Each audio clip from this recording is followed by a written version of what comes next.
Today's lesson includes references to sex, sexuality, sexual positions, bodily fluids, rape, prostitution, homophobia, misogyny, abuse, torture, gang violence, and murder. In other words, the Bible. In my years of teaching queer theology, I discovered that the first step in helping gay and lesbian students to see and affirm their own dignity is by really examining what the Bible says about the subject of homosexuality. Although many queer theologians don't like to do what is called apologetics, that is, defending themselves to the naysayer, I find that growth won't actually occur until we can deconstruct the biggest roadblock, the clobber passages.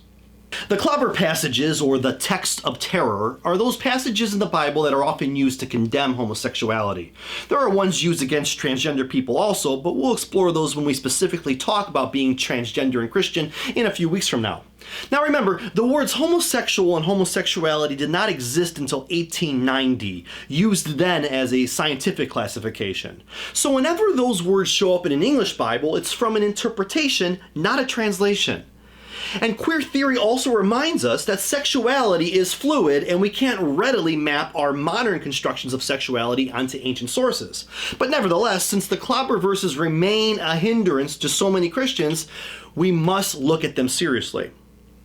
Now, the academic way to interpret scripture is by doing the historical critical method, or what we call exegesis, where you consider the original author, audience, history, culture, language, edits, and literary genre of a text in question to form your hermeneutic. I'll include a link to a video that details how to do this extensively if you've never heard of this before. So that's what we're going to do right now, and I'm going to use a series of videos that I create over the years to help us out with this subject. There's a lot of hand-holding that needs to happen when breaking down these passages, since it can get quite technical and it can take a lot of time. I encourage you to take detailed notes and become very familiar with the arguments presented. Also, be sure to jot down any questions or counter arguments that you may have so that we can have a fruitful discussion at a later time. Oh, and one last thing before we start clobbering the clobber passages, I apologize for the beard. You'll see. Let's take a look at Sodom. The first mention of Sodom occurs in Genesis 13, where Abram and Lot separate. Both men and their families are on their way to Canaan, the land promised by God. Along the way, travel conditions became cumbersome between the herdsmen, and so Abram offered the solution to separate. Lot chooses to move to what appeared to him as prime real estate, water and gardens everywhere. But verse 13 warns the reader that the people of Sodom were wicked, great sinners against the Lord. I always found this story interesting, since Abraham ends up in the land of God, and Lot ends up in the land against God. Canaan, the land of God, an oasis flowing with milk and honey and abundance of life. Sodom, the land against God, where we'll see in Genesis 19, ends with an abundance of sinners, burning fire, and sulfur. Could this be the earliest scriptural reference to the dualistic imagery of heaven and hell? Genesis 18 features three angels that appear outside of Abram's tent. Immediately, Abram invites them into his tent, offers them water and bread, prepares a calf, and washes their feet. He takes on the role of a servant master, recognizing that all strangers could be representations of God. The result of Abram's hospitality is the promise that he and Sarai will have a baby. The angels then depart towards Sodom, and at the beginning of the next chapter, Lot greets the strangers and eventually invites them into his home where he makes them a feast. Before bedtime, all the men of the city surround the house and call out to Lot, "Where are the men who came to you tonight? Bring them out to us so that we may know them." Lot pleads with the men of Sodom by offering his 2 daughters in lieu of his guest. Good parenting? The townspeople criticize and threaten Lot for being an alien himself and for passing judgment on them. Lot's guests save him from the mob and instruct him to flee the city with his family. The next morning they do just that, while God makes it rain sulfur and fire. In these chapters, Abram welcomes the strangers into his house, and the result is a promise of life. Lot does the same thing, and the result is a promise of life, well, for at least his family, not so much for the people of Sodom. So what's the difference between the behavior and the outcome? The answer deals with hospitality, how we treat the strangers among us. Christian fundamentalists view the story of Sodom as God passing judgment on the town for their abhorrent, homosexual desires. The problem with this assumption is that it isn't supported by the text or even the rest of the Bible. It's simply not biblical. The threatened sex act was gang rape, a common practice in the ancient world to prove dominance. Sexual orientation is never mentioned, and since the text explicitly states that the whole town is involved, one could probably assume that the majority of the men were heterosexual. Why else would Lot offer his daughters instead? But in any case, the threatened sex act does not even occur. Elsewhere in the Bible, Sodom is often referenced, but as an example of great sinning, not one reference to homosexuality. The late Reverend John McNeill wrote, "The Sodom and Gomorrah story should be viewed in context of other legends in the folklore of the surrounding cultures of the time in which it was written. Many of these legends tell of a stranger, sometimes a divine being in disguise, who visits a prosperous city and is refused hospitality. He eventually finds lodging, often with poor outcast. Consequently, he helps his host escape before the city and its inhabitants are destroyed." The theme of hospitality continues further in the Hebrew Bible in the books of Joshua and Judges. In Joshua 8, Rahab, a prostitute, also a social outcast, offers hospitality to the Israelite spies and is thus spared God's wrath. Judges 19 offers a very similar story to that of Sodom in that an Ephraimite, someone who is also an alien to the land, living in a Benjaminite town called Gibeah, offers a Levite and his female companion hospitality. Again, all the men of the city show up and demand that the homeowner hand over the male traveler so that they can have intercourse with him. But in a twisted turn of events, the Levite throws his female companion out of the house so that the townsmen can have their way with her. The next morning, the Levite awakes and realizes that the woman is dead. So he cuts her into 12 pieces and sends them off to the 12 tribes to declare war on the Benjaminites, a war that ends with an abundance of death and fire. Judges 19 portrays the gang rape of a woman. Rape is a violation of the very dignity of a person. It is a dehumanizing and violent act that calls on God's judgment. Both Sodom and Gibeah are about violation of strangers through rape, not the sexual orientation of the rapist. After all, Gibeah ends with heterosexual rape and the crime is still punishable by fire. So does this mean that God is against heterosexuality? Dr. J. Michelson, a professor of Jewish thought, points out the Bible condemns many things in the story of Sodom: lack of hospitality, humiliation of fellow human beings, brutality and violence towards others, pride, decadence, serious breach of human ethical obligations, but homosexuality is not one of them. Reading the story of Sodom as being about homosexuality is like reading the story of an axe murderer and saying it's about an axe. So I hope you now have a better idea of just how ignorant and ironic it is for people, particularly Christians, to label homosexuals sodomites. Ironic because in the Bible, sodomy refers to people who discriminate, oppress, harass, and dismiss those who are most vulnerable in society. So when it comes to labels, sodomy is more actually the homophobe than it ever was the homosexual.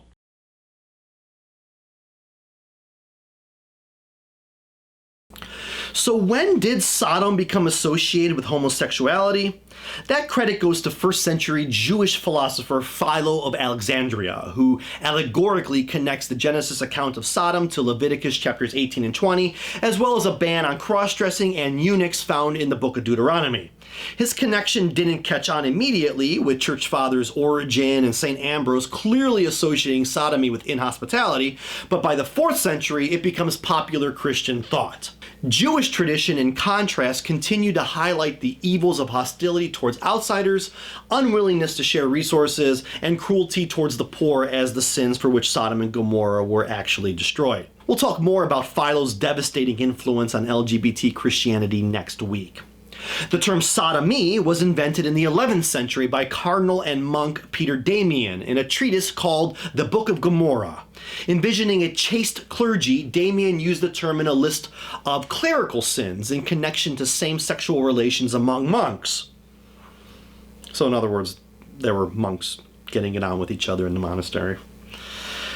In that same treatise, he went on to describe the wives of priests as concubines of the devil, bent on raping a vulnerable priesthood.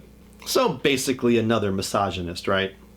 You know, when it comes to these biblical stories, in the ancient mindset, the male penetrator in a same-sex encounter wasn't considered gay by their cultural standards. But the penetrated man was considered by society to be less than male. Being the penetrator was considered a privilege of masculinity over femininity.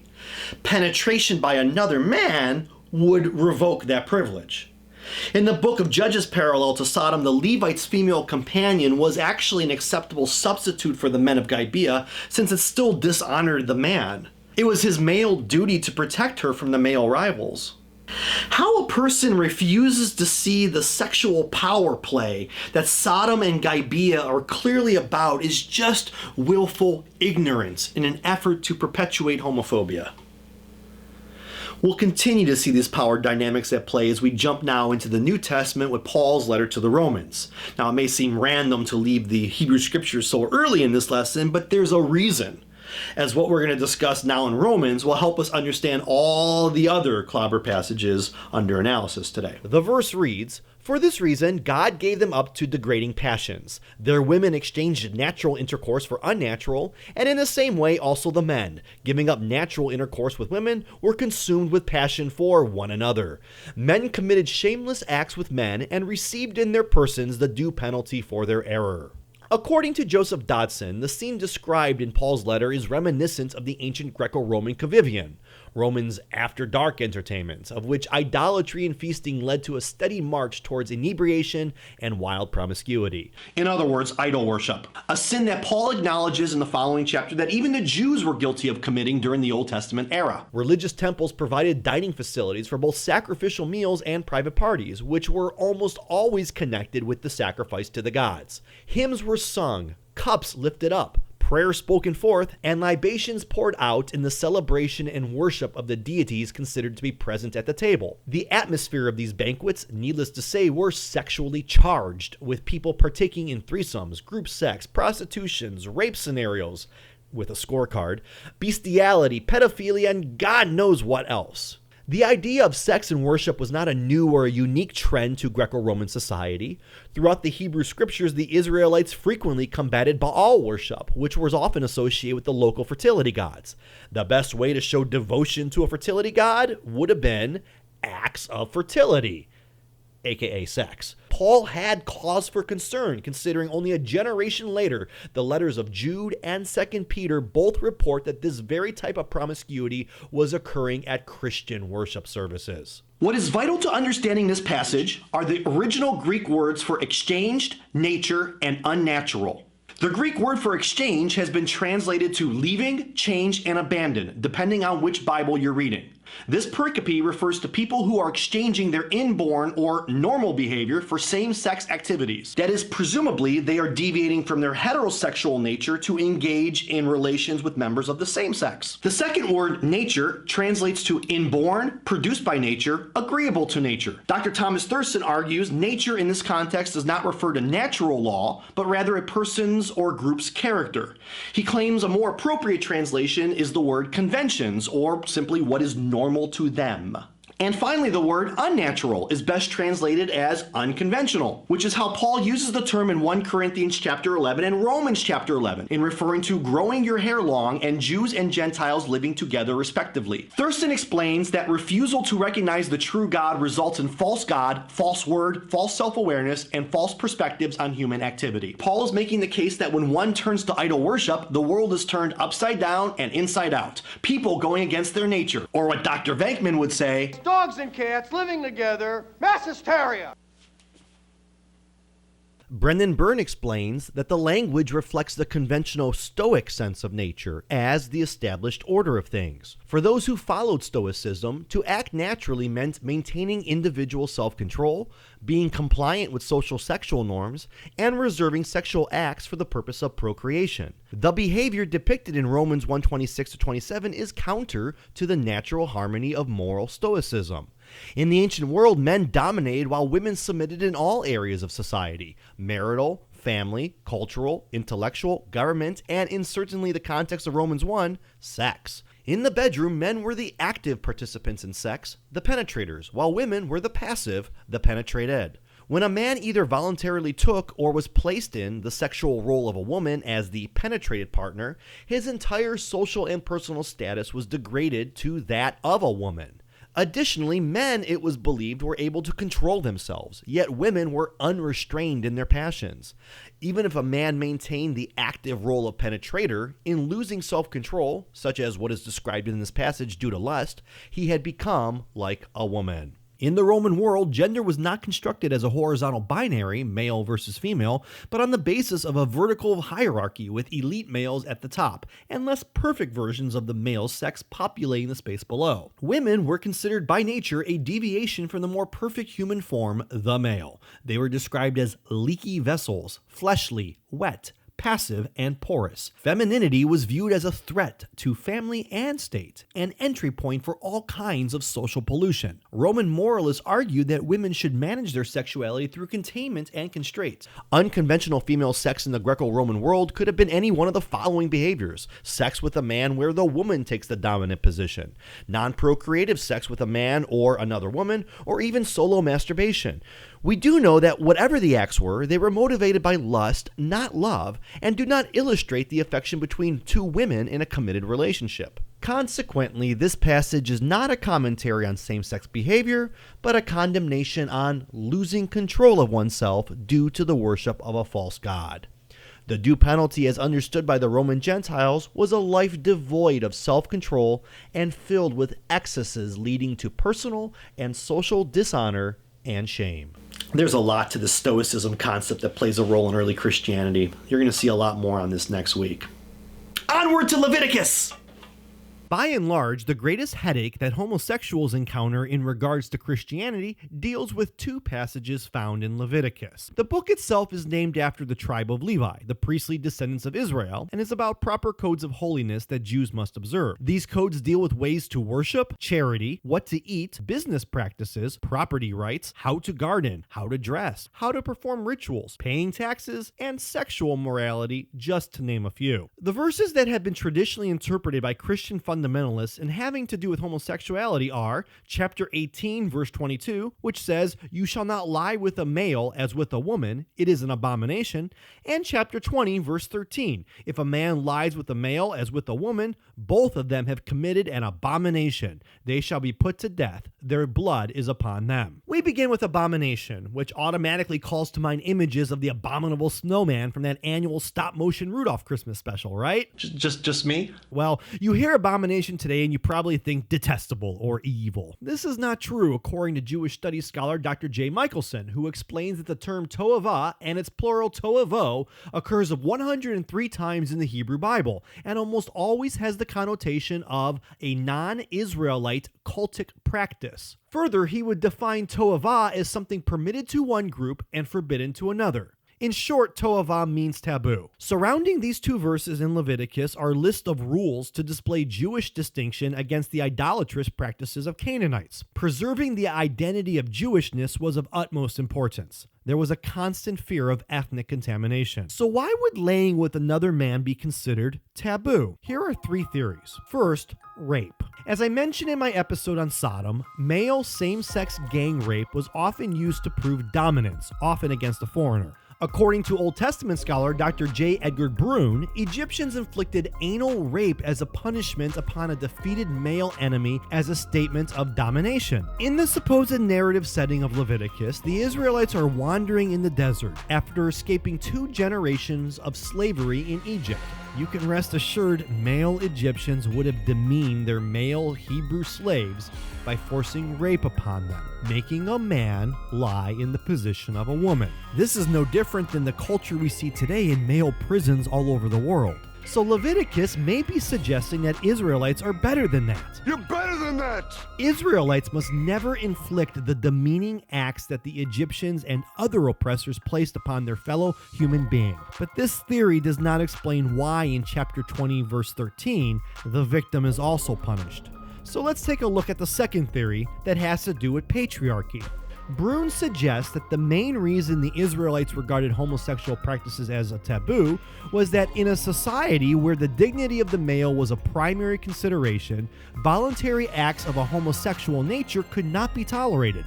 Both parties would then be undermining the very foundations of a patriarchal society. The one because he uses another as a woman, the other because he allows himself to be used as a woman. The dignity of the male is dishonored by both. In addition, throughout biblical times, one of the worst curses that would befall on a family was infertility because of the heavy Jewish emphasis to preserve the family. So culturally, this could be a law about preserving the dignity of how the Israelites define masculinity, fertility, and the preservation of the family. Now today, we know that masculinity and femininity are subjective and are often culturally defined. Fertility was emphasized so that families can continue. A concern during biblical times would have been the scenario that if people would only sleep with members of the same sex, then there wouldn't be reproduction. So how can a community grow without babies? Now, obviously today we have scientific advances that allow homosexuals to conceive and build families. So this point is no longer a concern either. Our third theory as to why Leviticus prohibits same-sex acts deals with idolatry and what we've already explored in our Romans lesson. Remember, the worship of pagan gods was usually connected with drunken, drug-induced orgiastic behavior. Paul describes idol worshippers abandoning their heterosexual nature to engage in homosexual acts. Idol worship in the Hebrew scriptures was really not much different, particularly with the worship of Baal. Ezekiel uses the word to'ava, a record-setting 39 times in connection to idolatrous worship rituals. It was a fact that male prostitutes would linger around shrines and temples in order for pagans to engage in the type of ritual sexcapades that Ezekiel and Paul allude to. For pagans, sex was a form of worship, particularly same-sex. This third theory is probably the reason for the Levitical law and the opposition against same-sex activity. A fourth theory to consider when it comes to abomination is that it refers to items that don't clearly fit into a specific category. If you know anything about the priestly author of Leviticus, is that he's very neat and tidy. He focuses on details. He's that one that wrote the methodical Genesis 1 account of creation, where God creates the earth in 6 days and then rests on the seventh. It would thus be fitting then for the author to not know how to handle things that are in between, like a spork. You know what a spork is, right? It's not a spoon, but not quite a fork. It's a spork. Since lobster and mixing fibers don't quite fit into specific categories, they're thus considered an abomination. And so likewise, when it comes to something like anal sex, that would be an abomination, since it mixes the fluid of life, that is the semen, with the place of excrement. Now, I don't know much about that theory, since the general consensus among biblical scholars is that the theory of idolatry and temple worship is the strongest. And a little factoid about that I recently learned is that since Baal was a fertility god, it was believed that he inseminated the earth with his life force through rain. So another way of looking at that is that the Canaanites believed that when it rained, it was the god's ejaculation. Hope they had umbrellas. So yeah, sex cults as a form of worship existed in the pagan world, and the Israelites were not permitted to participate in them. Further, as an aside, if you wanted to just forget all about this exegesis for a moment and just look at these two passages literally, it is impossible for a man to lie with another man as with a woman. Vaginal intercourse can't be accomplished with anatomic men. Get it? Let's go to the New Testament. Those of you who follow this series know that I have an affinity for Paul of Tarsus. He was the first Christian theologian, an effective missionary, a brilliant writer, and one heck of a church visionary. In 2014, I even traveled to some of his most notable missionary sites, including Corinth and Ephesus. So the other night, when preparing for my next episode critiquing the final 2 scriptures that are often cited to condemn homosexuality, I came across a peculiar situation. Usually, biblical exegesis is pretty simple. There are tons of authentic scholarly biblical commentaries and dictionaries out there, and I assume that these final 2 Pauline verses would have been as simple as the other scriptures we discussed. What was Paul's explanation going to be this time around? Gang rape again? Inhospitality? Pagan orgies? All of the above. And then I noticed it. Countless articles and debate. Could it be true? Paul invented a word? Well, it turns out he did, and even worse, he never defined it. And that's when I knew This was going to be much more difficult than I originally suspected. As I continued my research, I learned that Paul had a habit of coining terms. In fact, there are 179 words found in Paul that existed nowhere else in pre-Christian Greek literature. Of these, 89 occur only one time. The Greek word under controversy is arsenokoite and has been translated in bold in multiple translations here of two Pauline epistles, the first being 1 Corinthians chapter 6 and the other being 1 Timothy chapter 1. You can see that some modern English translations, including the NASB, NEB, and the NIV, translate the term to homosexual or a variation of that. Now, the arguments against translating arsenokoite to mean homosexual are as follows. Number one, there already was a standard Greek word used to describe sexual activity between males. If this was the meaning that Paul implied, why didn't he use this term? Number two, the original scriptures refers to men only, but the word homosexual would imply female lesbians. Did Paul mean to include them as well? And number three, the term homosexual wasn't coined until the late 19th century. So would it be proper to use a term and concept that didn't exist in biblical Greek, Hebrew, or early church Latin to accurately convey Paul's original meaning?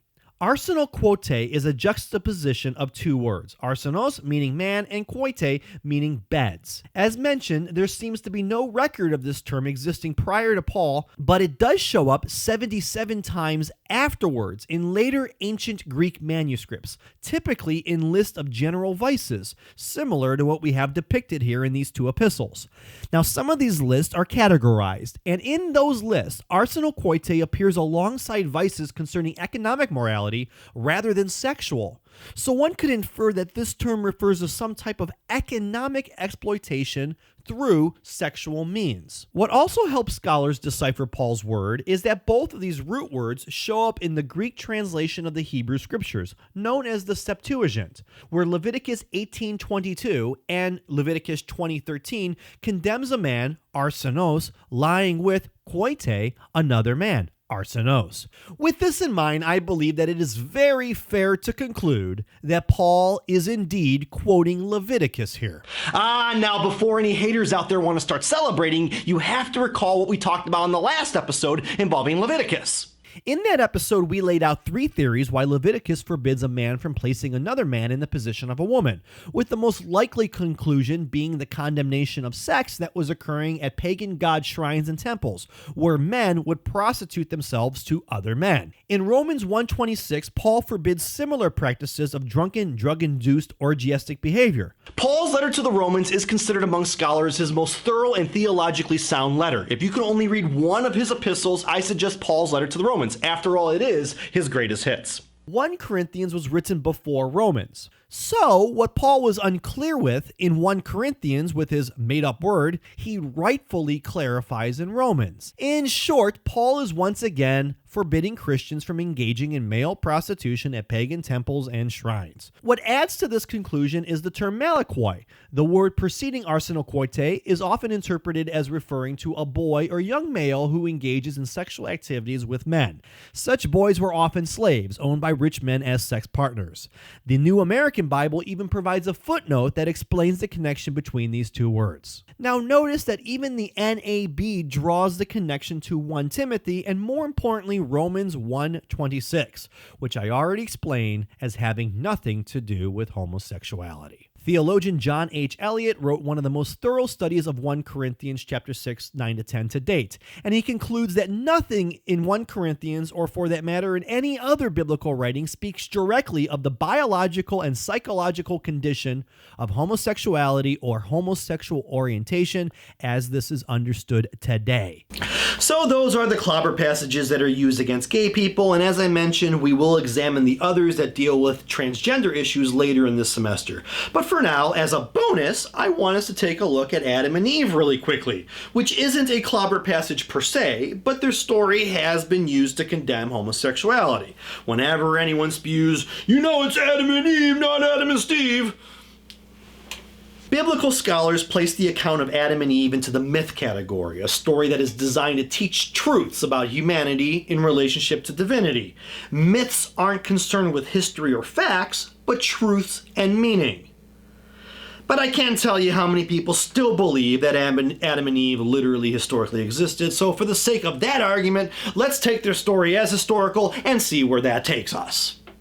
It may be a surprise for many to hear that there are actually two separate creation stories depicted in Genesis 1 and 2, probably written about 500 years apart. The most notable difference between the two accounts deals with the creation of humanity. In Genesis 1, humanity is made on the final day of creation, whereas in Genesis 2, the first human is made before anything else, and then eventually split into a second human. Rabbis for centuries have attempted to reconcile these two accounts and have argued that the Adam of Genesis 2 fame, who is later split into Adam and Eve, is the same creature, a singular one at that God created in Genesis 1 when God said, "Let us make humankind in our image." The Hebrew word for humankind depicted here is Adam, literally meaning of the earth or earth creature. Therefore, the text reads, God created Adam in his image. In the image of God, he created him. Male and female, he created them. At first glance, it would appear that God is creating two separate sexes, but that's not what the Hebrew text says at all. God is creating Adam in God's androgynous image, which is male and female, or what is referred today as intersexed. This then brings us to Genesis 2, when God sees that Adam is lonely. It is not good that Adam should be alone. I will make him a helper as his partner. Now, don't be misled by the masculine language here. Since gender-neutral pronouns weren't part of the Hebrew language, masculinity was always the default. The Hebrew translation of helper here means someone of equal strength or corresponding help. Of course, this wasn't accomplished through the accompaniment of cattle, birds, and fish, but through a being just like Adam. Queer theologian Austin Hark explains, God is not concerned about Adam's gender or sex. God is concerned with Adam's need for love and community. So verse 21 says that God took one of Adam's ribs, closed up the place with flesh, and made a woman. This here is the first time the Hebrew words for man and woman are used in Genesis 2. Therefore, prior to this moment, gender did not exist. Textual scholars have pointed out that a better translation of the word rib is actually side. So the phrase used to describe woman's body from man's rib actually means an entire side of the original Adam's body is used. This would be consistent with what 2nd and 3rd century Jewish scholars have said about the creation stories. God separated Adam's feminine side from his masculine, and from that moment onward, men and women spend their days longing for the completion of their other side. In short, this is a conversation about one thing becoming two, then longing to become one again. Or how Genesis 2 concludes, therefore a man leaves his father and his mother and clings to his wife, and they become one flesh. In the New Testament, it appears that St. Paul might agree with this interpretation in his letter to the Galatians. Pauline scholar Dr. Wayne Meeks argues that Galatians 3:28 reflects the philosophical ideal of the unification of opposites that was widespread in the ancient world, especially as this ideal was expressed in the myth of the primal androgyne, or what the Bible calls Adam. According to Meeks, when Paul claims that in Christ there is no male and female, he is quoting an early Christian baptismal formula which imagined the reunification of the divided male and female. When you are baptized, you are clothed with Christ, according to Paul. Putting on new clothes symbolizes the new person who is renewed according to the image of the Creator. Through baptism, we become more like Christ. Like literally, one of the rituals of this sacrament is the anointing with sacred oil. Christ means anointed one. So when we receive the oil, we are also anointed ones, or little Christ, so to speak.